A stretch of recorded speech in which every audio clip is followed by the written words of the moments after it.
everybody out there. Hi. Hello. It's me and Marina. We're back. And are you ready for today? Yeah, I'm super ready for today. Welcome to this Fluid Boundaries. This is the February Pen Parentis Literary Salon. We are opening our season with 4 amazing writers. And if you are here, please drop your name in the chat. Put your name, put where you're sitting, where you're watching from, so that we know and we can say hi to you. As you remember, if you have done this before, if you are watching live during our recording session, we can talk to you. So if we know you're out there, we are very, very excited to hear your questions, your comments. If you do likes, we see little hearts going up. We love it. So we're really excited that you're out there watching live. So please do drop us a note. If you are having troubles getting yourself seen, it's probably because you're not signed in to whatever you're in. See, there we go. Somebody is watching from Poughkeepsie. Hi. Yes. And hello. So, hi, Drew. Thanks for watching. So you see how this works? It's really cool. And if you're here watching on a playback, thank you for watching on a playback. And we're super excited to have you either which way. So Marina, let us begin. Hey, Natalie out there. See, people out there. I see. Yes. Cool. All right. So where are we going? So we have some people. We have some artists, some authors. Let's talk to them. 4 people. I cannot wait to meet them tonight. So we have Terese Svoboda. Yes, hello, Terese. Lane Igoudin, Priya Hutner, and Ching-in Chen. And we are super excited to welcome back Terese and Chi, and we have all these people. And we've lost Milda. Did we lose me? What? What happened to the audio? Oh no! You can't hear me. I can hear. I can hear. Everybody else can hear me, Marina. I can't hear Milda. How come? It's magic. This is super weird. This is going to be fun. It's going to be an interesting night of technical interest. But what we do want to say is hi to the people that are watching out there. I can't hear Milda. Hi. Marina, I can be heard by everybody else, so we're going to be fine. Let me do some really quick announcements. First of all, I want to thank our sponsors. Our salon sponsor is The Strategic Author. It is a class that teaches you to write like an author, think like a publisher. It is a coaching program that is a small group cohort run by Linda Secondari, who is the founder of Studiolo Secondari. And she is offering a $250 discount to the February cohort if you mention Pen Parentis. So, sign up. And also our regular sponsors are Poets and Writers, the Groot Foundation, the Poetry Foundation, and public funding from the New York State Council on the Arts. So we're very, very excited about that. I also want to say hi to Kelly, because I can tell she wrote in that she's watching, and to all of everybody else who is watching, thanks for watching. Okay, let us begin. Marina, I just got back. Are you back? Can you hear me? I was pushing buttons. Oh, I can hear you. Yes. All right. Now, what we usually do in the beginning is to hear everybody read so that we can get a little sample of what they write like, who they are. And let's go through and hear some readings. Marina, take it away. Terrific. Here's some bios. So we are beginning with the lovely and fabulous Terese Svoboda, who is a Guggenheim Fellow and the author of 24 books across poetry, fiction, memoir, biography, and translation. Her latest memoir is Hitler and My Mother-in-Law. Teresa's work has received starred reviews and has been featured in the New York Times Book Review. She has earned honors such as the O. Henry Award, the Pushcart Prize, Bob's Prize, Iowa Poetry Prize, and multiple fellowships and residencies. Please join me in welcoming Terese. We're so excited. We're so happy to have you back. And also, everybody, see this QR code in the corner? You can use it to get books that are written by these people. The other way.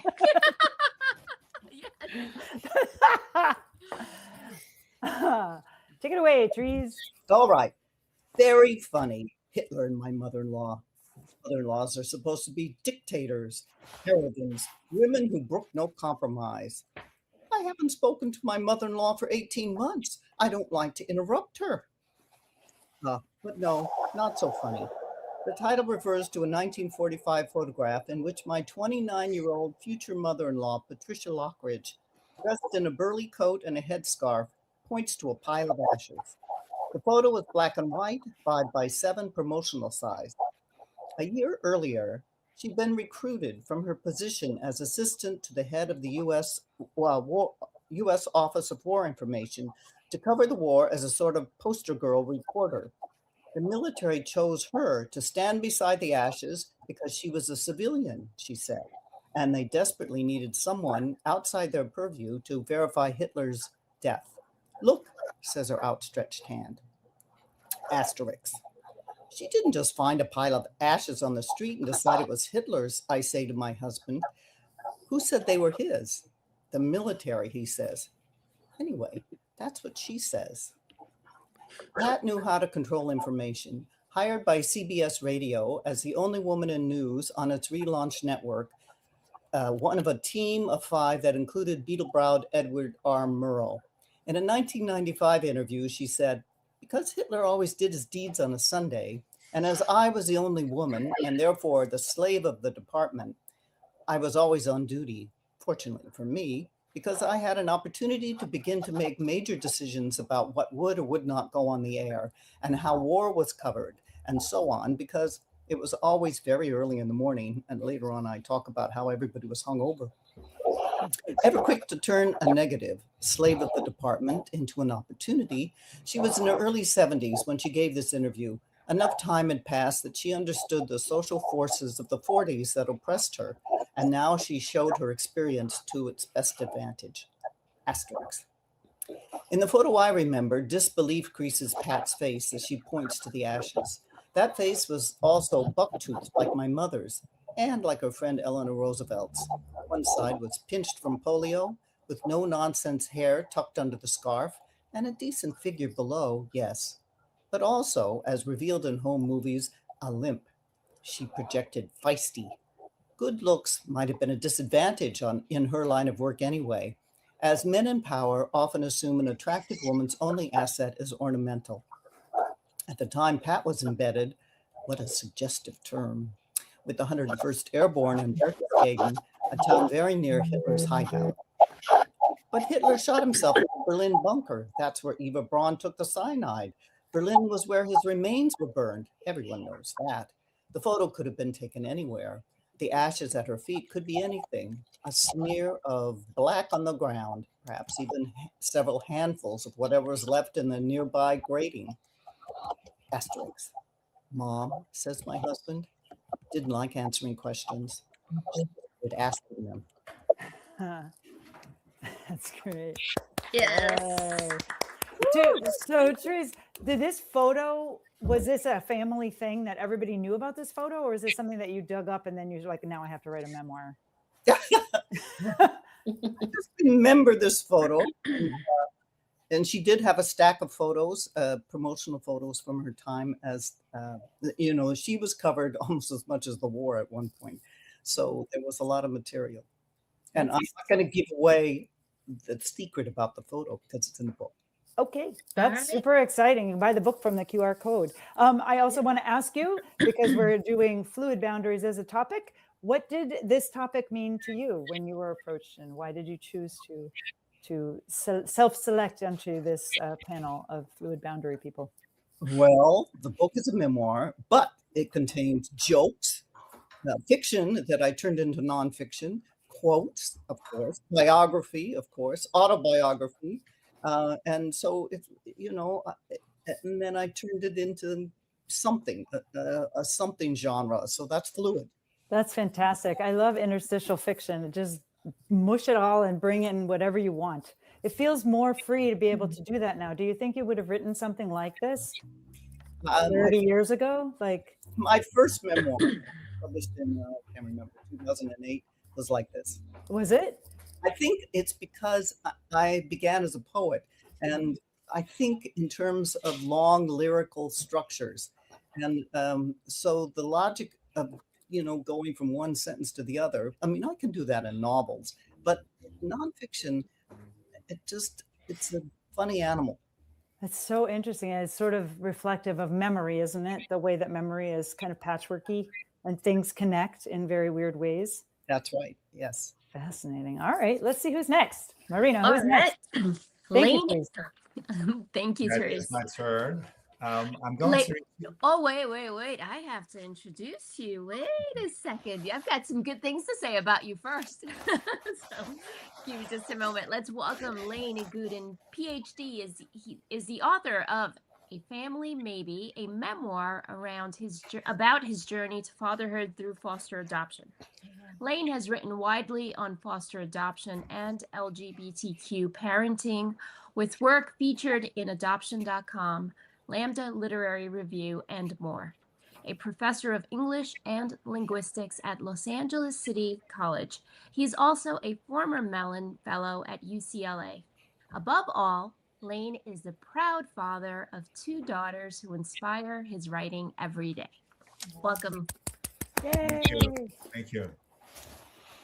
So what I'm going to read is an excerpt from my book, which you mentioned, The Family Maybe, and it's chapter 2. In the first chapter, I described the arrival of our baby, of our younger daughter, and my husband Jonathan, he went to daycare and picked up her older sister, who's already living with us. She's been living with us for a while, and we're trying to adopt them both. So John went upstairs to change. Mariana remained with me in the living room. The toddler stood by the side of the coffee table, gripping its side, wobbling slightly, staring at me, feeding the baby. I'd never seen her look at me that way. In it was a mixture of incredulity, jealousy, and sadness. John returned to the living room. I knew he really wanted to hold the baby, but noticing Mariana's expression, he picked her up and set her on his knee. See that baby, sweetie? He said, she's your baby sister. Baby, said Mariana, stressing hard each syllable. Yeah, baby, your baby sister. Remember how we used to watch baby movies and we always told you, that's your baby sister? Your baby sister is coming? Mariana shook her head. The baby felt strange and alien in our home, disrupting our 3-person balance, becoming a center of gravity. I guess I'm supposed to burp her now, I said after she finished her bottle. Except I don't know how. I panicked. I needed a burp cloth. There was a stash of them somewhere, but where? Oh, well. Quickly grabbing a kitchen towel, I threw it over my shoulder and gave the baby a light pack on the back. No effect. I tried again, a bit harder. Still nothing. Her face squirmed, but no air escaped her chest. I put more force in my slap. Papa hit baby, said Mariana. A burp baby, John corrected her. It worked. The baby emitted a creaking whoosh and spurted out, along with the air, some milk onto the towel. I massaged her back, which was no wider than my hand, in a circular motion and felt the tension gradually leaving her little body. I stayed home for 2 weeks, using up the rest of my parental leave from Cal Poly Pomona, where I worked as a public affairs officer of the business school. The baby woke up at irregular hours, hungry. I was getting used to rocking, changing, and feeding her while fighting off drowsiness. In her sleep, she would cry or make other noises, to which I would wake up instantly, ready to respond. Most of my family was living in the Bay Area. My father called daily, so did my grandmother, Babushka, sometimes several times a day, always hungry for details. She kept offering to fly down to hell, but at 84 and in poor health, it would have been madness. John's parents passed away, but he called his sister often, asking for advice. My mother didn't call until Sunday, which was our regular day for swapping news. Sunday was 5 days after the baby's arrival. I heard from your sister that you got the baby, she said matter-of-factly. Yeah, we did. She's so beautiful. We just named her Gabriella. Oh, that's pretty. So how is it with it too? Hard, Mom. Very hard. The baby cries at odd hours. The feedings are every 3 hours around the clock. So I'm up every night, and then I'm off to work. I'm supposed to be out on parental leave, but I'm still commencement director of my college, leave or no leave. This week, I went in every day for rehearsals, equipment delivery, so on. So yeah, it's a madhouse out here. Well, you wanted it, so... Then, with halting hesitation, my mother asked, you want me to come down? Oh, Mom, that would help us so much. It's not just the baby. We have a toddler too, with all her needs and schedules. My mother paused. Well, I can't. I'm busy taking care of Mark. Oh, taking care of Mark, her husband, Mark. Mark, brimming with energy. Mark, playing accordion, smoking a pack a day. Mark, my early retired mother around town to her favorite stores, her yoga classes, her swimming practices, taking care of Mark. Right. But I can send you some money, she added. Money is not an issue, Mom. We're both. The help we need is hands-on, especially at night. Did I really have to explain this to a 60-year-old woman, a mother of two, what it's like to take care of babies? Well, if things get really hard, I'll get on the plane. If things get really hard. I sucked in the air through my nostrils. That's okay, Mom. We'll manage. This was the first time in the 35 years of my life that I asked my mother for help. And now I felt nauseous, defeated, and foolish to have asked. Was she unwilling to help because I was gay and our children weren't biologically ours? Or was it just too much of an inconvenience? I had no time to ponder my mother's motives. Gabby was crying. She probably needed to be changed. And Mariana was hungry. It was her dinner time. I handed the phone over to John. You talk to her. I can't.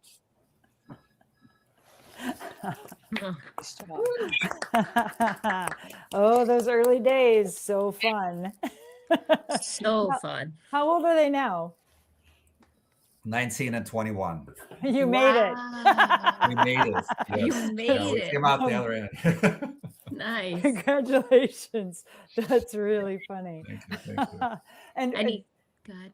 I was just going to ask how the theme fluid boundaries, how it meshes in with your writing, your life, your thoughts about things. Well, I think everything about parenthood and family is fluid to me. As you're beginning to notice, even in this little excerpt, we are your neighbors next door, but we also kind of aren't exactly. And so I have through this parenting experience, which was really central to my life in many ways.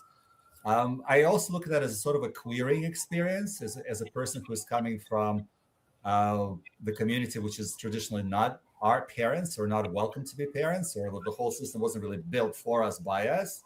So to me, those boundaries are very fluid as to, what makes a family, what makes a parent. It's a very good question. That I think our straight neighbors next door are supposed to be doing. Like, okay, well, that doesn't quite make sense. So I often kind of look at things this way through a kind of fluid boundary between us and this institution. Yeah, it's interesting to have two same-sex parents, because then you don't have the traditional assignment of stereotypical roles, right? Exactly. Fall into. Exactly. We reinvent family in many ways. And in a way, I think we kind of cut it down the middle, but also kind of adjusting it to who we are, what we are. But at the end of the day, it's all the same task. It's all the same things that need to be done. And it's still all the same love. Yeah. And you probably each have your own traditions that you're bringing to the table as well.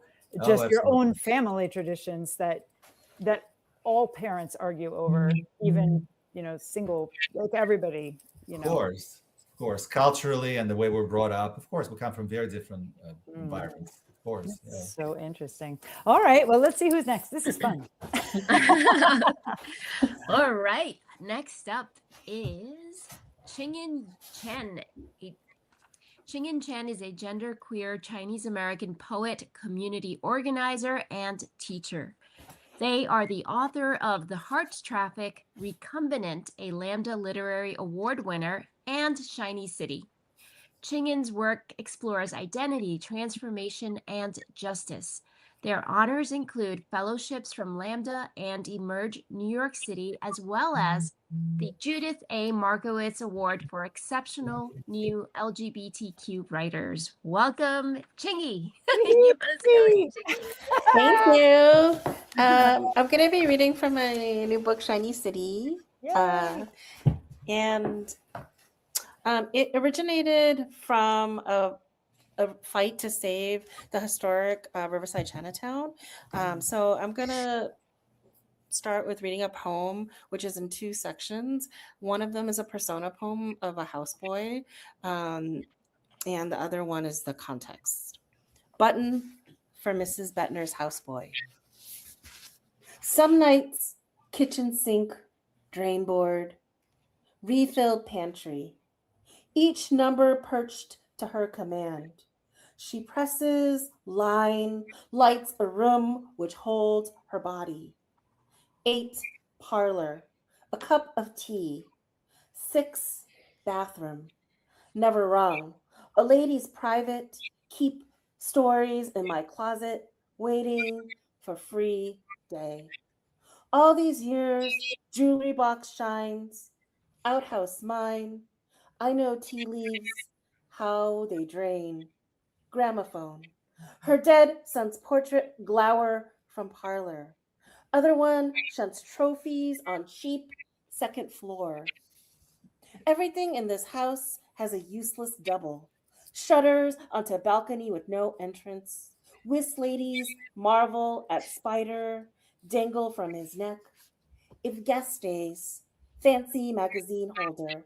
Black lacquer next to her hand push. Your book, story of a great nation, Chinese workers in orange groves, stays on shelf. 4 white 8th and 9th, main fire, landlords. Orange Street hoses, lit stove leave. Gutted hydrants within 60 days, volatile pools of oil, legal anti-Chinese holiday. Cyclone consumed sacrifice, armed boycott. Militia driven out of Hamlet, no alien can fish. Jabbing effigy in the ribs, a legislative war. And then the other thread in the kind of like the other side of the book is a thread of queer and trans love poems. So I'll just read you one poem from that side of the book and then be done. When you say side of the book, are they literally side by side? No, but they're threaded through. Oh, nice. Yeah. But the first poem I just read is side by side. Yeah. Underground shiny city drag. In Slab City, diners lose doors. Metal plumage trade sculptors. Hollow warehouse, shard road, twilight. Grainy rain does not fall. Corn, fry stick, brown rice squeeze to drink. Muralist prints her shoulders onto pale butcher paper, hawks them as portraits of the famed. Words hide boxes, tamed to ground, broke sandstone slabs, destroyed by water's hint. Desert motel signs gloom over empty troughs, slap bodies, oil and battle, sizzle and wrinkle. Ring of light, Slab City's wrought wood stage. Then you step forward, all shark eyes on your suited figure. You step to microphone and twirl. Your debonair hat falls past your eye. Thank you. Yay, what a great image. Love that final image. Debonair hat. Amazing. So right now you're in Wassaic in the residency. Is that correct? Upstate New York. How long do you stay there?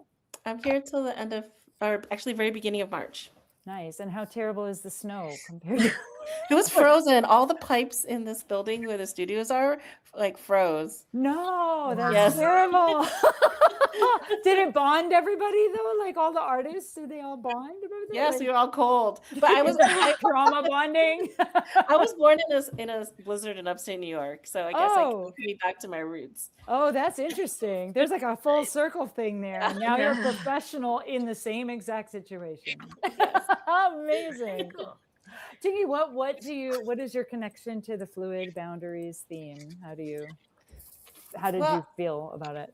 So I would consider myself a blurry writer or a writer across genres, and but I really rely on constraints. So I think the two of them together is actually a good definition of me as a writer. Oh, that's cool. So do you impose your own let's call them boundaries, Boundaries. on your poetry when you begin a poem, or do you add it later after you've got the sort of general scoped out? I do a lot of writing against myself, so I kind of trick myself. So actually right now I'm trying to write something prosy, and I developed a little ritual for myself where I'm using the 1,000 words, Jamie Attenberg's book. So I'm starting with reading a letter, like a pep letter from another writer. Yes. And then I'm using Alice LaPlante's Write Yourself Out of a Corner, because they're 100 exercises and they're all constraint based. And so because I'm starting a new project, so I kind of put those things together, and every day my goal is to write 1,000 words towards this new project. That's and I'm so exciting. I'm kind of obsessed with like queer epic, like queer Chinese epics. So and it's kind of opposite of what I normally do. I usually do like really short, flash, or compressed. So I'm trying to do the opposite. Right and you're writing chapters and like chapters. Yeah, That's or long things. Yeah, sustained. long sentences that run on. Yes. Fluid. Yes, and just so you know, because I actually applied to this residency because it is friendly to parents as a family residency. They also take dogs, which is really unusual. But because of when I'm here, I did not bring my family or my dogs with me. Because I remember the last time you were on the show, you had like animals scurrying around you while it was hilarious. That was they were adorable. They were like there are 2 dogs here. They're just not mine. Very cool. Just really quick, since our audience is mostly parents, what do they get? They allow you to bring children to the residency? Yeah, so they actually have a family residency. So there are 3 different houses you can stay in, and one house is the family residency house. You can bring your partner, you can bring your kid, you can also bring dogs. So I think it's very cool. I feel like residencies have begun, I don't know when they started to do this, but in the last 10 years, they've started to slowly edge into letting people have actual lives and be artists at the same time. Yes. And because I have teens, I'll say that sometimes I find that a lot of residencies are more like, which makes sense, geared towards folks who have younger kids. But there's a great residency that I went on with my partner and our younger kid, called Wedding Cake House. And it was 1 week. It was over winter break. And they had like a teen educator, and like the teens made like animation, and they had a little show. They had like a little gallery. I was like, wow, they're doing really cool stuff, like cooler stuff than us. Yeah, that's cool. Well, you always have the option of doing the cool stuff that the teens are doing. You just do it true. out of your own soul. You don't need to be told. That's true. The other cool thing I just want to mention, because I think people would be interested, is basically they set you up every night, like a different family group cooked. So you got paired with your team and a staff member, and then you had to like submit your recipes ahead of time. And then like you all cook together for the whole group. That's cool. Interesting. Yeah. How did they deal with allergies in that case? Did you have to submit them all in advance? Yeah, we submitted them in advance. We had to submit our recipes in advance because they went shopping for us in advance. That's it felt really supportive, and I was stressed out about it because I was like, oh no.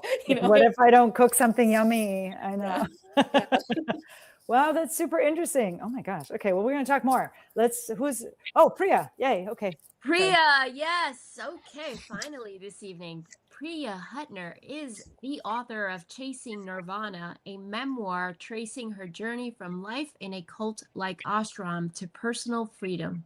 A writer, teacher, and co-founder of the Tahoe Literary Festival, Priya's work explores themes of belief, identity, motherhood, and transformation. Her memoir offers an honest look at family awakening and finding one's own path. Welcome. Thank you. So I'm going to read from my new memoir, and I'm just going to read from the first chapter to kind of, it's kind of what called to me to read to everybody. So here we go. I placed the human skull cup filled with the blood of the Hindu goddess Kali to my lips. The sweet taste of Manischewitz wine trickled over my tongue. The moon was full and the fire burned bright. I bowed down and kissed the feet of my guru after they were bathed in yogurt, rose water, and honey. My heart was full. I was committed. I chanted with hundreds of people around an RV in the middle of the woods with a dead body in it. I'd eaten the salt that once preserved the body of a deceased Tibetan Lama. I meditated on my own funeral pyre. I didn't question these rituals at the time. I thought it was normal. Florida might not be the first place you'd think of finding an ashram, but that's where the guru planted herself. And you never knew when a palmetto bug the size of a small rodent would find its way skittering across your bed, or stepping on a mound of fire ants could present serious and painful repercussions. It was important to check your shoes before putting them on, or you might find a coral snake nestled in the toe. Scorpions, rattlesnakes, water moccasins, and brown recluse spiders were only some of the menaces that could be encountered on the ashram. I rarely wore shoes. We were a tight-knit spiritual community in the middle of a small town in central Florida, not far from the Atlantic Ocean. Ma was the guru, the dispeller of darkness, the one who shone the light on our inner spiritual landscape. Every evening, she gave a class called Darshan. When I entered the temple for Ma's Thursday night teaching, the room was dark. Candles flickered, illuminating the multitude of Hindu and Tibetan statues that occupied the altars and shelves throughout the temple. Massive photos of long dead Hindu saints hung from the eaves, their watchful eyes inspecting and observing my every move. The scent of sandalwood hung heavy in the air. I sat into a cross-legged position amid a sea of 150 other cross-legged people. Bronze statues of Ganesh, the elephant god, to my left, offered me the opportunity to remove the obstacles in my life. Across from me, the monkey god, Hanuman, reminded me that service and devotion were the path I had chosen. In the back of the room, a life-size Hindu statue of Kali stood like a sentry. Blacker than night, she was fierce, with a lolling red tongue, a skirt of human arms around her waist, and a necklace of skulls that cascaded over her naked breast. One foot rested on her consort, and in her manly hand she wielded several objects. I closed my eyes. The whine of the harmonium, the deafening beat of the drums, and the tinny sound of his hand cymbals clanged. We came from different backgrounds. Long-haired, stocky man wearing white button-down shirt. He was a psychologist. The heavy-set blonde woman off to my right, a massage therapist. We were all waiting for our guru to enter the room. With every chorus we chanted, we beckoned her to come to us. We called to her with our hearts, and with each word we enunciated and chanted like our lives depended on it. I opened my eyes as I sang. I watched. I needed to make sure nothing was out of place. I scanned the room. If anything was awry, I would be the one to answer for it. The back doors of the hall swung open, and like a hurricane, Ma entered. She was followed by a group of attendants and an entourage. Everyone in the room stood. Our singing had reached a high-pitched crescendo, almost on the verge of screaming. It was like an ocean of devotees who were desperately thirsty, willing to drown in the moment of what was about to unfold. Yee. Yee. And it goes on from there. But you got away. How old were you when you got away? Did you? Oh, not very long ago. Okay. Oh, really? Yeah, I guess That's fascinating.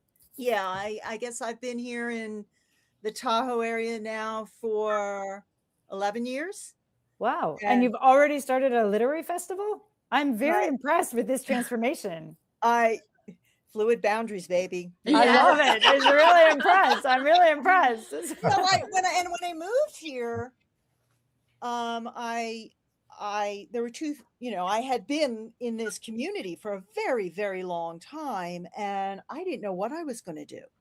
And I found I puddle jumped to another ashram with a boyfriend, and that didn't work out after, so I had a son living here in Tahoe.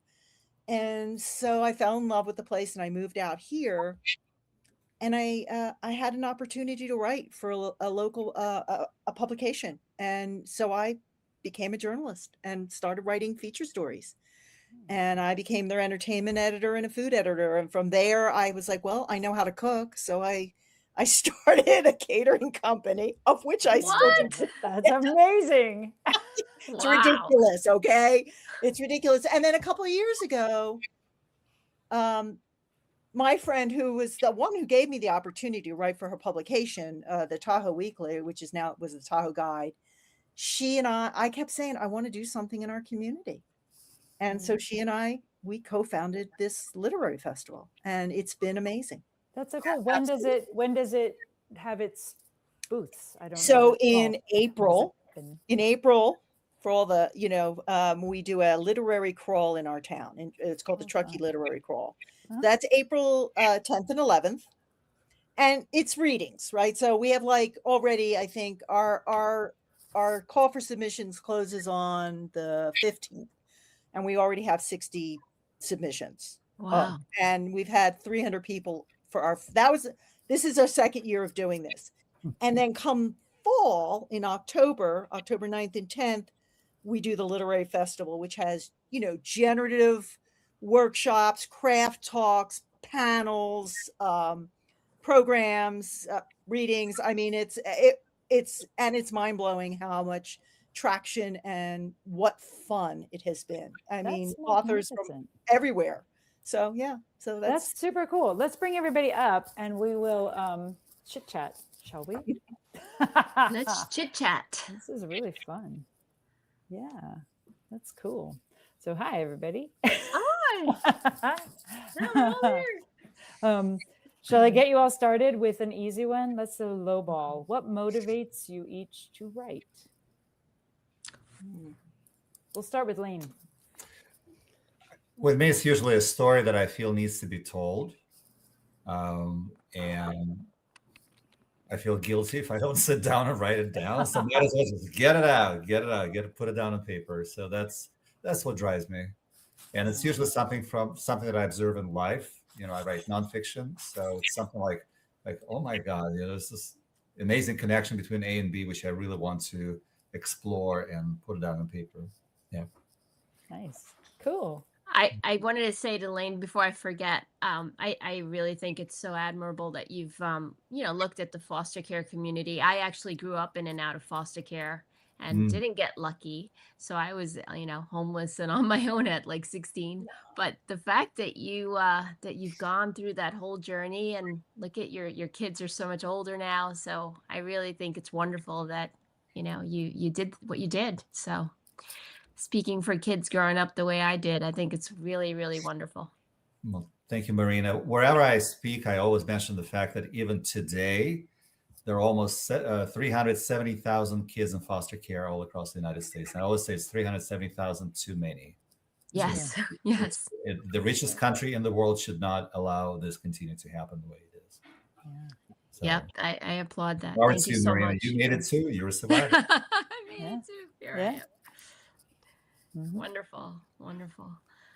All right, so we're all good with the fluid boundaries. So what shall we get into? We were in the middle of talking about what. Yeah, we were in the middle. I mean, I'm so glad that happened. we're in the middle of talking about what motivates you to write. So, Yes. Priya, what motivates you? You had a story to tell, and I think initially for my book, it was about I was in so much pain that I had to get it out. And I felt like, I definitely expressed myself on paper, written word. And so I think that also informs, my writing, whether it's, feature stories about other authors or, like my next 2 projects that I can't wait to get out of me. And I'm in the midst of launching this book. So, I want time to write, I mean, there's so much, I feel like there's so much in me.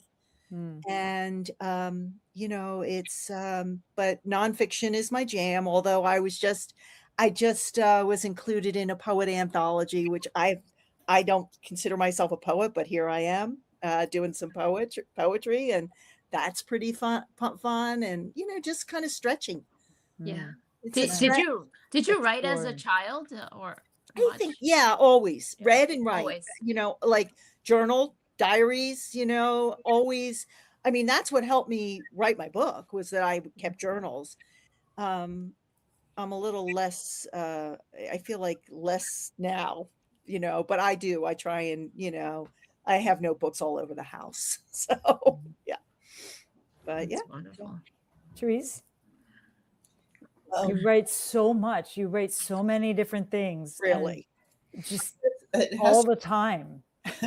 yeah, well, it's true, but I don't know what I'm thinking unless I'm writing, and so that's when Processing. I'm thinking. And also, it's play. I mean, to me, it's the most important part of being a human is being allowed to play, and so the hit of that, the dopamine has to go into high gear. That's great. Hence the asterisks in this. You just wanted to say that word over and over again because it's so fun to say it. Asterisks. It's like ASMR. Asterisks. Just saying the word. Yeah. So that's wonderful. Is it play that motivates you? That it's like fun, and you just want to add some fun to?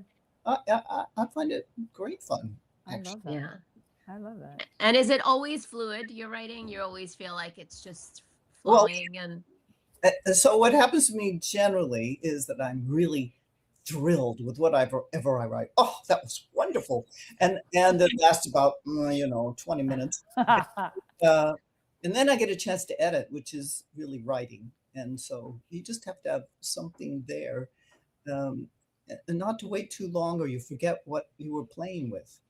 oh, that's a great point. Yeah. That's so interesting. A lot of people say to wait so that you can see it cold, but it's interesting that if you forget what you were trying to do, you Well, I might think do see something it cold when completely- it's done. I think when you're in the process, you don't Yeah. want to lose the thread, right? I think that's what you mean, right? Yeah. Okay. Cool. That's super I like that. interesting. Ching-in. When I was little, I was like really bullied. I was like a kid from an immigrant family, and I think the other kids like just really bullied me. So I would like tell myself stories to kind of keep me company. So I feel like that's how I got started as a writer.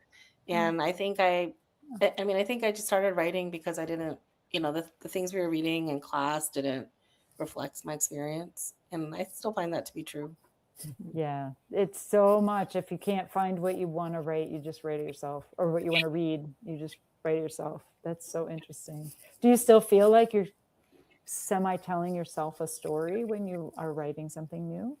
Yes, or maybe I'm like thinking through a question that I have, and like thinking through, and sometimes I don't know what that is, or even just an example, like my whole family's trans, our 2 kids are trans, and I was basically 2 years ago I thought I was going to write a memoir about that experience, and then because of the political climate now I feel like I can't write in that way and I have to find a different form. So that's part of what I'm kind of struggling with right now, is like, what is the form that will allow safety, for this kind of story. Well, particularly because it's involving your family. Yeah. Like more than, it's not just a fiction story that can be put out there. And yeah. And because trans youth are being criminalized right now. So I don't, I don't want to write something and not know where it's going to land, and like, what will happen. Yeah, it's interesting to be in a culture again, and it's just stuck in a place where suddenly watching what you say is an important thing. Lane, aren't you from a place where this was the case? Yeah, funny you should say this, but Ching-in, it made me wonder too, because I started to notice there's some sort of like a shrinking of how family is defined, in the last shall I say, a year, there's like much less sort of a playing field as to what you can say or write about it. I've noticed, like, in response to, your case is, trans family. In my case, it's a gay family with adopted kids. And so it's like, oh yeah, that's nice. But like, well, what's wrong? I mean, we're still here. We've always been here. We'll always be here. But like, yeah, there's a sort of a kind of a chill in that sense. Jump in, Terese. Well, you had something to say? Well, this book that I've just published, Hitler and My Mother-in-Law, it's about truth in family, politics, and journalism. And you have to remember that the mother-in-law is in the family too. People tend to forget that. And that's what all those vicious jokes are about, is trying to get rid of her. And I became a mother-in-law a few months ago. And you suddenly discover, you could be candid, but you have to think you're going to be misunderstood because you're outside of that magic circle. Interesting.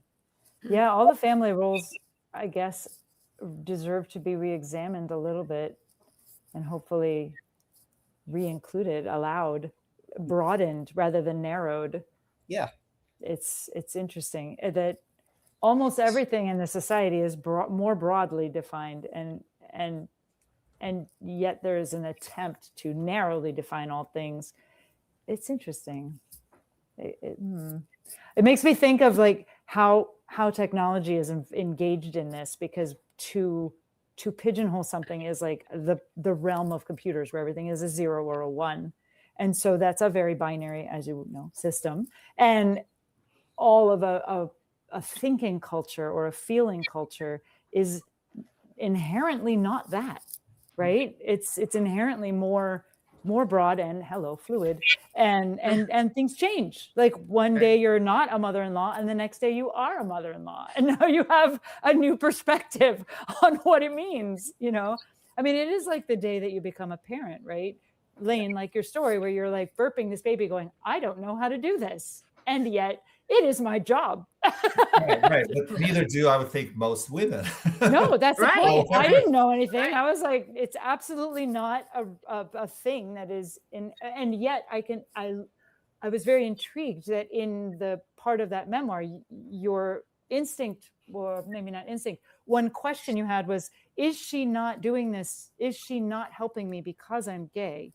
Or is she not helping me because she's just being mean? Or is she not like maybe her husband fell? Like, you don't know what happened over there, and probably not, but you don't like, it's a really interesting thing that we perceive what we think other people are thinking. There's like a whole thought process. I think what Teresa just brought in is which kind of echoes what I was reading about, is that when we think of family, think about parents and children, but there's just so much more to that, and the family dynamics, especially when you start having children, change. And in this particular case, the relationship between my mother and me really transformed, I should say, not for the best.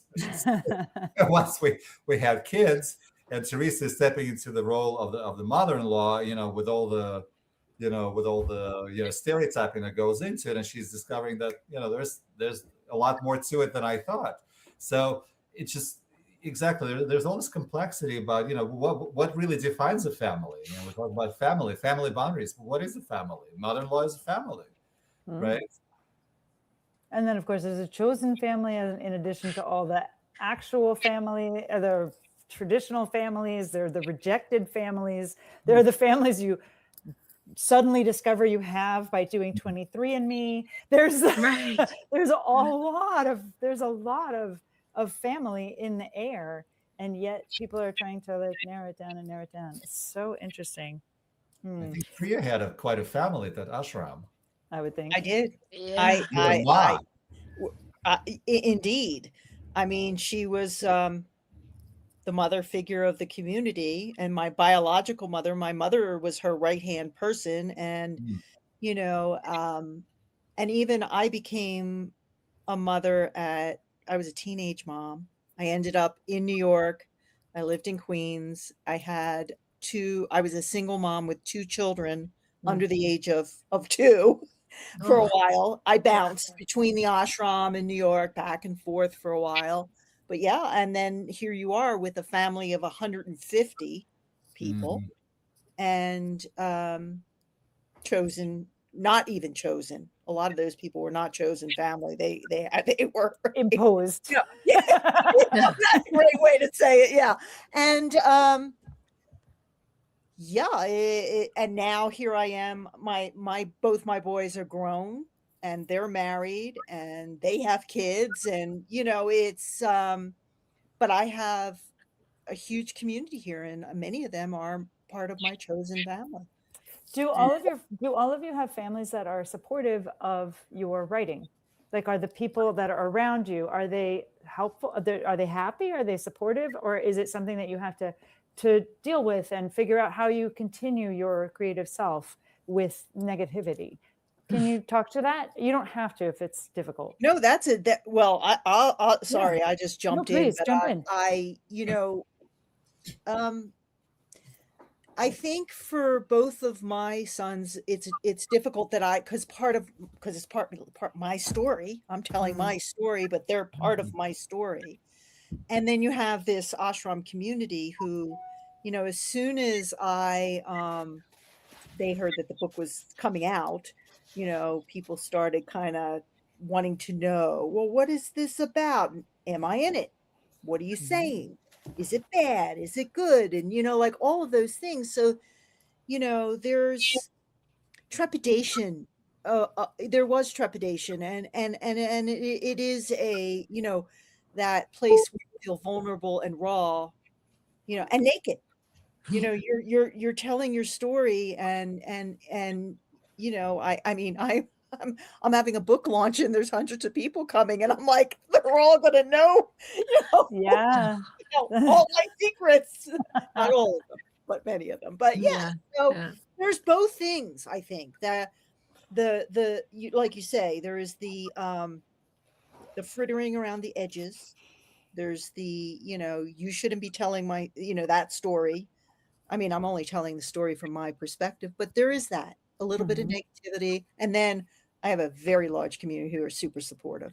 Oh, So that's good. That's good. yeah. Nice. Go ahead, Terese. So, it's Hitler and my mother-in-law. It happens not to be my husband's brothers, who, of course, it was their mother, apparently, because they refused to read it. They refused to share the rest of her material. I think I got everything before they decided suddenly that I shouldn't read the rest of it.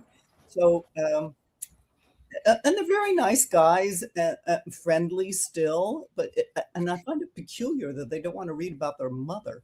So, but you just never know with relatives how they're going to take it. In my very first book of poetry, I didn't treat my mother very well. She was an alcoholic and so forth, and made a couple of mentions in that regard. And she was disturbed because I said in a poem that she was wearing a heavy sweater. What? She didn't like that. You never know. That's so funny. But the other stuff was fine. It was that she was wearing something that was unusual for what she on her. Yeah. thought that would look better on her. Wow. I mean, people. Yeah, go Ching. I can talk about, I think that essay that I wrote for Electric Lit, which is about my two trans kids coming out and like our experience with it. I think that actually was what made Christina invite me to be part of the salon. Well, and also you're really talented, but but I had never written directly. So I my stuff is usually more experimental and less direct, but that was a creative nonfiction piece. And I did talk to my kids about it. And I was like, I was kind of like nervous about it.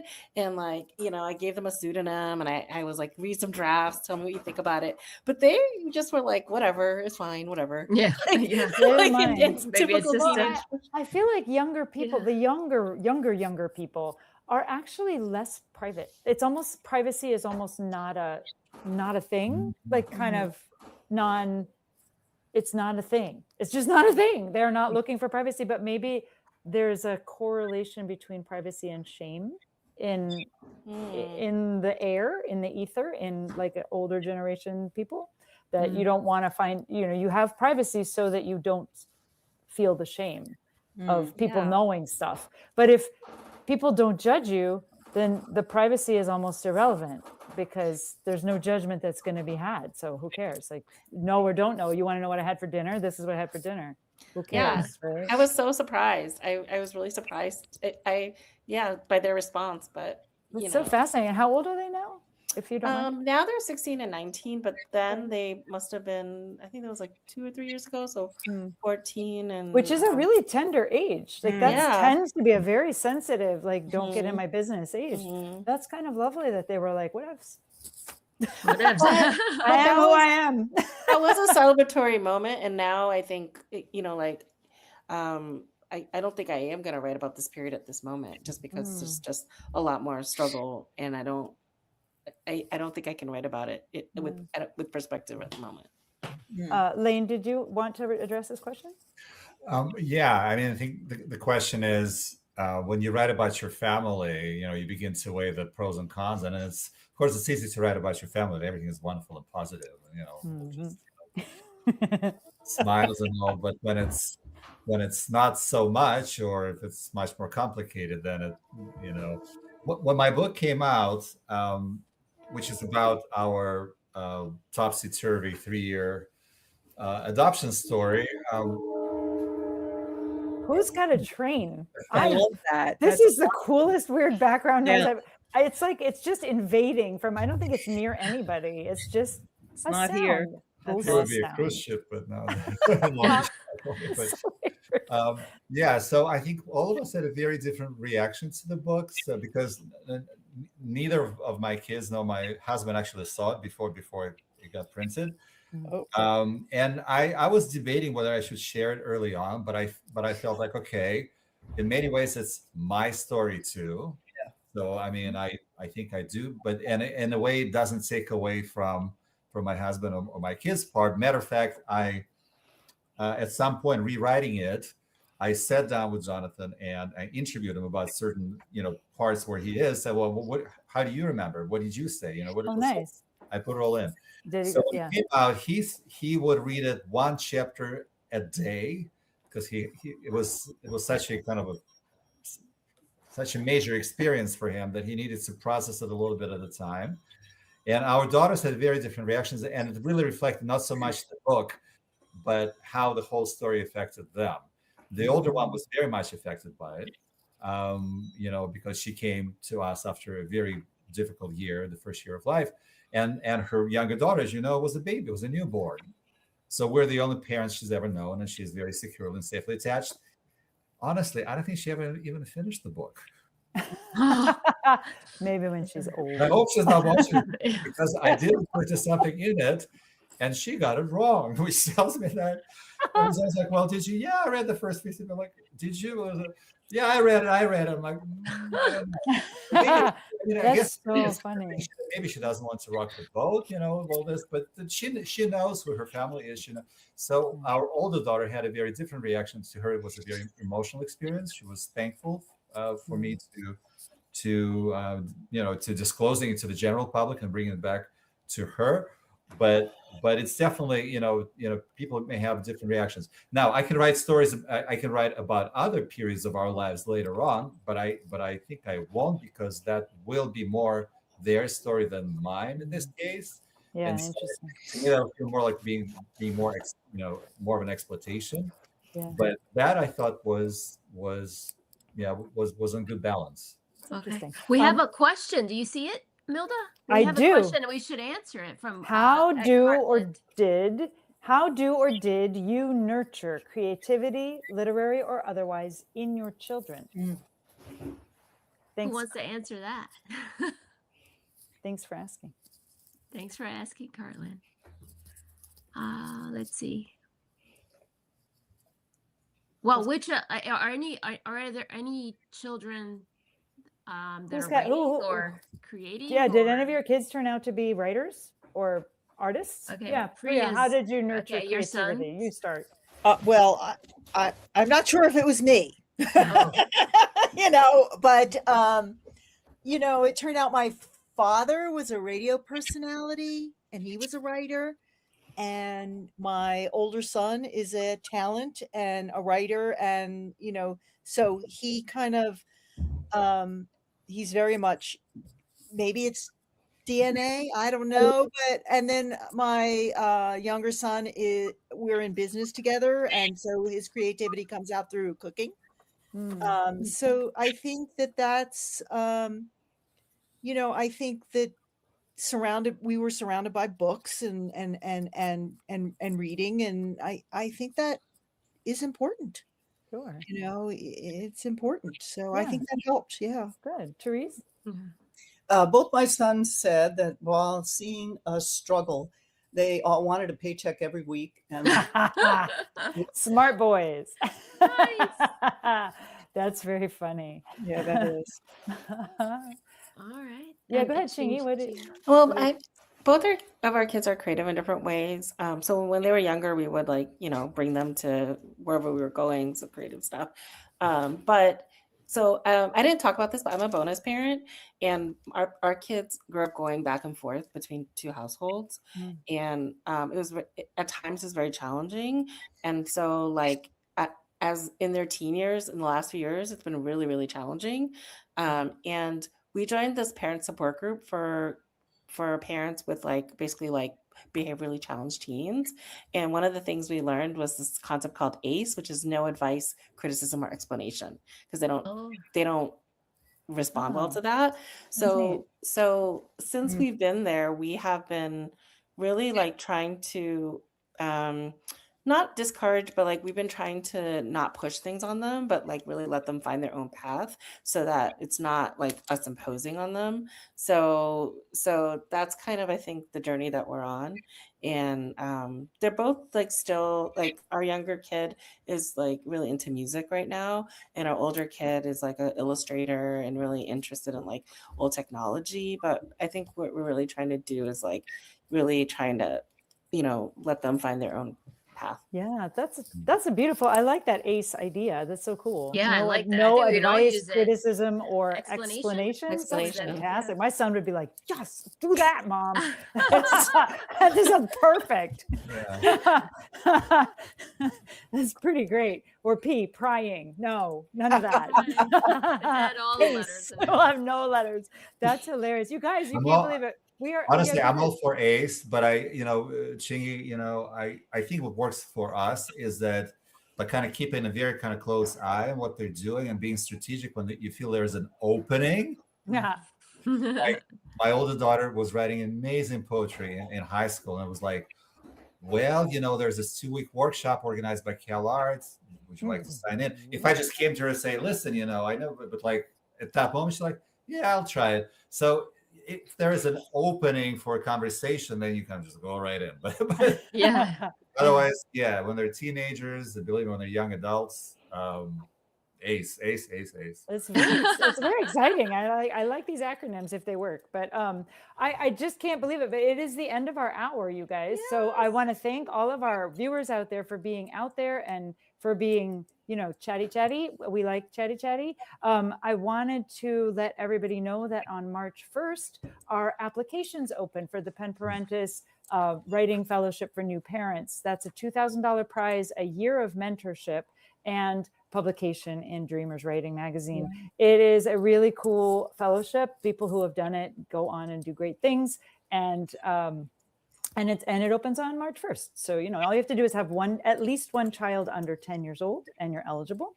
And and look, there's words that will help you remember all of this. And then also, if you are a person who goes to AWP, we will be there. We will have a booth.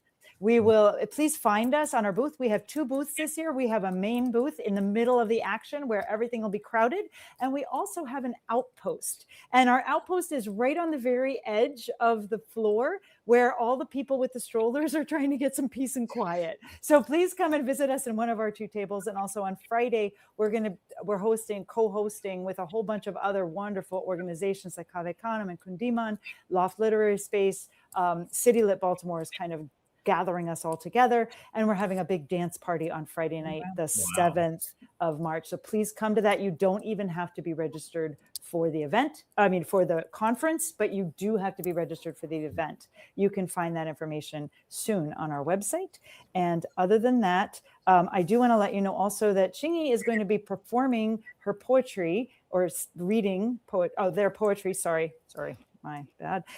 At Trans World Forum on Monday, February 23rd at 8 p.m. So please come to that and support them. And I'm going to try to go. We'll see if I make it. I'm pretty busy, but I'm going to try. And of course, Priya's applications are open for this Tahoe Literary Festival, and everybody's books are available. So go on the bookshop link that was on the QR code. You can rewind it or you can just look at it right there. Yes. Like magic. And you can just QR these books. And thank you so much to Priya, Chingy, and Terese, and Lane, and of course my beautiful and fabulous co-host Marina. And come back next month. We're here on the second Tuesday of every month, helping to keep writers on creative track after they have kids. We are at penparentis.org. Please come and find us, and we'll see you next month. Bye, everybody. Bye, everybody. Wave and smile.